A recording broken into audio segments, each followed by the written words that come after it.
With great power comes great responsibility. एक simple सी line, लेकिन Peter Parker की पूरी जिंदगी शायद इसी एक लाइन की कीमत चुकाते हुए गुजरी। सुपर हीरोज़ की दुनिया में सबसे बिलव्ड फिक्शनल कैरेक्टर में से एक है हमारा स्पाइडरमैन, लेकिन उसके पीछे की कहानी सिर्फ पावर्स और हीरोइज्म की नहीं है। क्योंकि सुपर हीरो बनना आसान हो सकता है, लेकिन स्पाइडरमैन बनना नहीं। पीटर पार्कर कोई बिलियनर नहीं था, ना टोनी स्टार्क जैसा रिसोर्सफुल।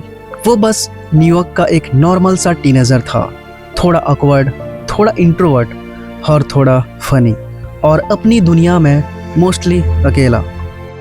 फिर एक दिन एक रेडियो एक्टिव मकड़ी ने उसे काट लिया और पीटर की जिंदगी बदल गई।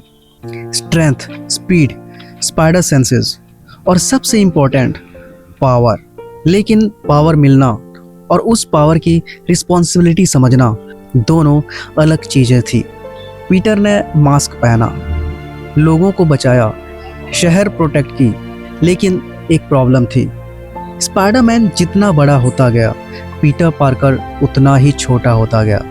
उसकी नॉर्मल लाइफ धीरे धीरे गायब होती गई, क्योंकि उसे हर बार चॉइस करनी पड़ती थी, पीटर पार्कर की हैप्पीनेस या स्पाइडरमैन की रिस्पॉन्सिबिलिटी।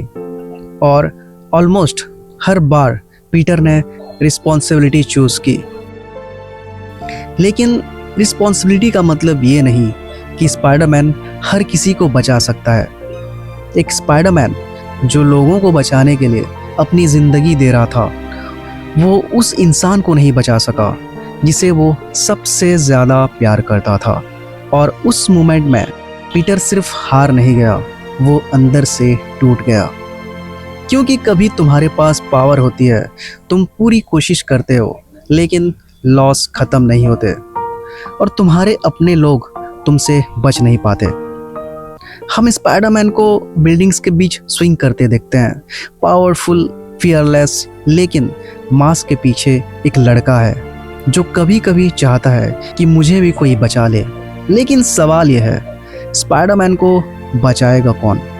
क्योंकि दुनिया के लिए स्पाइडरमैन एक हीरो है, लेकिन पीटर पार्कर के लिए स्पाइडरमैन एक प्रॉमिस है, एक बर्डन है, और सबसे बढ़कर एक सैक्रिफाइस है। सैक्रिफाइस अपनों का, अपने प्यार का, दोस्त का। और शायद इसी वजह से स्पाइडरमैन की ग्रेटेस्ट पावर उसकी स्ट्रेंथ नहीं है, ना उसके वेब शूटर्स हैं और ना स्पाइडर सेंसेस। उसकी ग्रेटेस्ट सुपर पावर है रिस्पॉन्सिबिलिटी। इसीलिए स्पाइडरमैन बनना पावरफुल होना नहीं है, स्पाइडरमैन बनना अपनी खुशी से पहले किसी और की ज़िंदगी चूज़ करना है।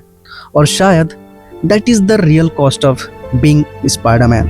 बिकॉज उन्होंने कहा बड़ी ताकत के साथ बड़ी जिम्मेदारी भी आती है। अंकल बेन ने कहा था। और पीटर पार्कर ने ये सिर्फ सुना ही नहीं था, उसने अपनी पूरी जिंदगी इसे साबित किया।